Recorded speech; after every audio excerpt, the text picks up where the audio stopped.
Assalamualaikum warahmatullahi wabarakatuh. Saya Robi Subaya, mahasiswa Prodi Administrasi Publik Universitas Muhammadiyah Bandung, angkatan 2019. Dalam video ini, saya Robi Subaya ingin menjelaskan atau memaparkan apa saja yang belum saya cantumkan di PowerPoint yang sudah dikirim tadi. Dengan pembahasan karya tulis ilmiah yaitu esai untuk memenuhi salah satu tugas mata kuliah Bahasa Indonesia dengan dosen pengampu Bu Danisa Citra Utami. Untuk yang pertama, di situ saya membahas tentang esai itu sendiri, yang dimana bisa kawan-kawan lihat dan coba untuk memahami apa itu esai, baik itu dari sudut pandang saya maupun dari berbagai ahli sampai dengan apa yang dimaksud dengan KBBI. Menurut HB Yasin, esai adalah uraian yang membicarakan bermacam ragam, tidak tersusun secara teratur, tetapi seperti dipetik dari bermacam jalan pikiran. Dalam esai terlihat keinginan, sikap terhadap soal yang ingin dibicarakan. Sedangkan menurut Sutomo, esai adalah sebagai karangan pendek mengenai suatu masalah yang kebetulan menarik perhatian untuk diselidiki dan dibahas. Pengarang mengemukakan pemikirannya, pendiriannya, pikirannya, cita-citanya, dan sikapnya terhadap suatu persoalan yang disajikan. Sedangkan menurut KBBI, esai adalah karya tulis atau karangan dalam bentuk prosa yang memaparkan tentang suatu masalah dari sudut pandang pribadi penulis secara lugas dan sepintas. Sedangkan saya pribadi, yang saya tahu, esai adalah karangan prosa yang membahas suatu masalah secara sepintas, lalu kemudian membahas dari sudut pandang penulisnya. Artinya esai bisa dikatakan sebagai tulisan yang mengandung unsur subjektivitas pribadi penulisnya. Selanjutnya kita lanjutkan pembahasannya ke ragam esai. Ragam esai dalam penulisannya, esai terbagi menjadi beberapa jenis yang dapat dibedakan dari isi dan pokok pembahasannya.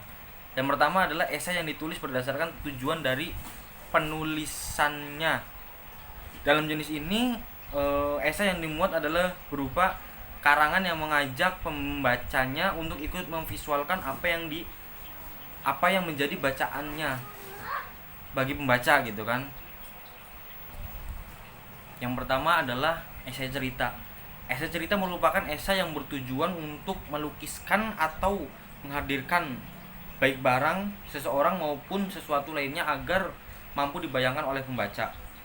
Esai ini bertujuan agar pembaca seolah-olah melihat bentuk, mendengar suara, mengecap rasa maupun mencium bau dari suatu barang atau seseorang atau yang lainnya yang dihadirkan dalam isi esai. Atau dengan kata lain, esai cerita bertujuan untuk memberikan kesan utama yang ingin disampaikan penulis terhadap suatu benda maupun seseorang atau sesuatu lain kepada pembaca. Selanjutnya esai paparan. Esai ini bertujuan untuk menjelaskan atau memaparkan lebih rinci suatu hal kepada pembaca. Tujuan utama esai ini untuk mengedukasi maupun memberikan informasi kepada pembaca. Selanjutnya esai argumentatif.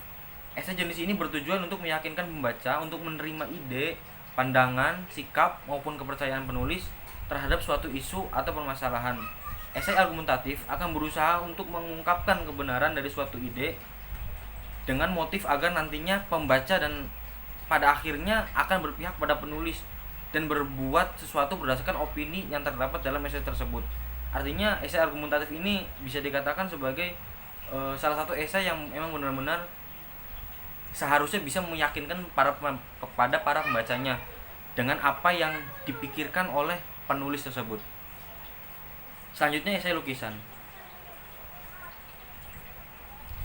Esai lukisan merupakan karangan yang isinya menggambarkan sesuatu dengan tujuan untuk membantu pembaca memahami hal yang ingin disampaikan. Esai ajakan hampir mirip tujuannya dengan esai argumentatif. Hanya saja esai jenis ini mempunyai tujuan lebih spesifik, yakni mengajak pembaca untuk mengikuti penulis dalam melakukan suatu, atau sebaliknya mengajak pembaca untuk menghentikan melakukan suatu hal. Selanjutnya adalah jenis esai yang berdasarkan keragaman permasalahan yang muncul. Ada esai deskriptif. di mana esai deskriptif ini merupakan esai yang mendeskripsikan seseorang atau benda. Permasalahan atau hal yang diangkat pada esai ini adalah sebuah benda seperti rumah, alat elektronik, hewan maupun seseorang. Ada juga esai tajuk. Esai tajuk merupakan jenis esai yang dimuat di dalam surat kabar yang menjadi tempat untuk menyalurkan pendapat masyarakat guna menyatakan pandangannya terhadap sesuatu peristiwa yang sedang berkembang di lingkungan masyarakat tersebut. Esai jenis ini mengangkat isu-isu yang sedang hangat diperbincangkan di masyarakat seperti gejolak politik, keadaan perekonomian, dan lain-lain. Selanjutnya adalah esai cuplikan watak. Esai jenis ini memungkinkan seseorang menulis untuk menyisipkan cukilan dari watak seseorang terhadap isu terkait kepada membaca. Esai ini tidak menjabarkan secara lengkap biografi seorang tokoh, melainkan hanya mengungkapkan sepenggal watak atau sifat yang dimiliki seseorang tokoh yang terkait dalam isu atau cerita yang diangkat dalam esai tersebut. Ada esai pribadi. Esai pribadi di sini yang saya tahu atau yang saya baca hampir mirip dengan esai cukilan watak. Hanya saja yang membedakan esai jenis ini dengan esai cukilan watak ialah watak atau sifat yang dihadirkan dalam esai merupakan sepenggal watak atau sifat dari penulis itu sendiri. Pada esai pribadi, penulis secara frontal mengungkapkan pendapatnya terhadap isu yang diangkat dalam esai. Artinya, dalam esai pribadi ini, si penulis lebih mengangkat watak dari penulis itu sendiri, bukan mengambil dari sudut pandang dia ketika melihat orang lain dan melihat benda yang di luar dari personal penulis itu sendiri. Selanjutnya adalah esai reflektif. Esai ini merupakan esai yang ditulis untuk merenungkan suatu isu politik, kebijakan pemerintah dan lainnya yang biasanya ditulis oleh seorang pakar atau ahlinya guna menganggapi isu-isu tersebut. Selanjutnya ada esai kritik yang merupakan esai yang menilai baik atau buruk, bermanfaat atau tidaknya, kelebihan atau kekurangan suatu hal baik berupa karya seni maupun karya sastra. Kritik akan membicarakan dan menilai berbagai unsur yang membentuk karya tersebut dan dikemas dalam sebuah esai. Yang terakhir adalah esai artikel penelitian. Esai ini merupakan jenis esai yang berisi tentang hasil-hasil yang diperoleh dari sebuah penelitian. Esai jenis ini umumnya akan menambah pengetahuan baru di bidangnya atau mencek ulang penelitian yang ada sebelumnya dengan kondisi real pada saat esai tersebut atau penelitian tersebut diluncurkan. Selanjutnya adalah fungsi esai. Bagaimana esai itu berfungsi atau mungkin dari kita juga bertanya-tanya untuk apa sih tujuan esai itu dibuat gitu kan. Dalam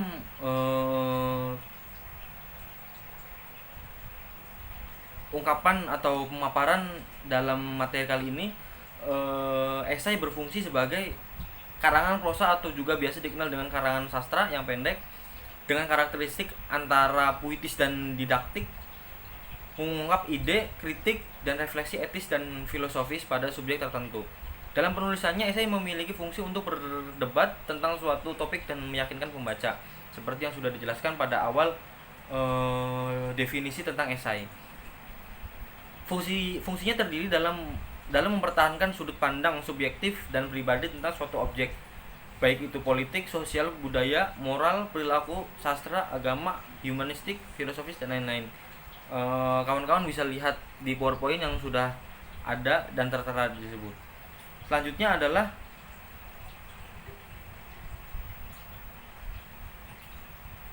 struktur dan kerangka esai. Di PowerPoint yang saya tulis, saya menjelaskan tentang ciri dari bagian struktur, bagaimana cara kita mengenali suatu itu esai atau bukan, itu esai atau karya sastra lainnya gitu kan. Dalam karya sastra esai ini memiliki ciri berbentuk prosa, subjektif penulis selalu tidak utuh. Artinya selalu tidak utuh itu ialah dalam kerangkanya ini amatlah sedikit Namun kerangka tersebut sudah ditetapkan bahwa itu adalah kerangka yang diwajibkan untuk menulis esai. Memiliki keutuhan kriteria penulisan serta singkat. Namun struktur yang ada pada esai ialah yang pertama itu adalah bagian pendahuluan, yang kedua dilanjut dengan isi atau pembahasan, serta ditutup dengan kesimpulan dan penutupan. Jadi cuma ada 3 bagian dalam esai, yang mana isi dari masing-masing bagian tersebut adalah pada bagian pendahuluan penulis memperkenalkan topik yang akan dikemukakan berikut dengan esainya. Terus pada bagian kedua penulis atau pengarang menuliskan atau mencantumkan apa saja yang menjadi pokok pembahasan dari esai tersebut serta argumen-argumen yang ingin dikemukakan oleh penulis, yang argumen tersebut adalah fakta namun tidak dicantumkan dokumen atau fakta-faktanya secara real di tulisan tersebut. Serta bagian kesimpulan atau penutup, yang mana penulis mencantumkan kesimpulan sebagai sebuah sintesis untuk meyakinkan pembaca. Selanjutnya adalah esai sebagai teks akademik. Pada PowerPoint itu saya pribadi mencantumkan atau menulis tentang bagaimana teks akademik itu sendiri. Selanjutnya adalah saya memaparkan esai yang sebagai teks akademik itu seperti apa.